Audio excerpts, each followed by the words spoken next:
Hey, what's up guys? In this video we will see if the Samsung Galaxy A16 has AI features. Now the Samsung Galaxy A16 comes with Gemini, which is your AI assistant from Google. Now to enable Google Gemini, just open Google.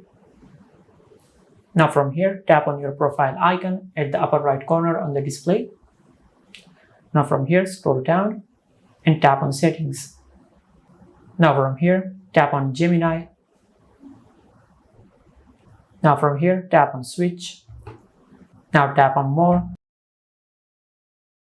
and tap on Use Gemini. Now from here, if you press and hold on the Home button, you can enable Google Gemini, which is your AI assistant from Google, and it can do a variety of tasks from setting a timer to answering complex questions. Now, if you're asking if the Samsung Galaxy A16 has other AI features like Magic Eraser or Circle to Search, then no, those features are not available on the Samsung Galaxy A16. Those features are currently available only on the flagship Galaxy S series and the Z Fold smartphones. Now, if you found this video helpful, please like the video and subscribe to the channel and hit the bell icon to get notified when we upload a new video.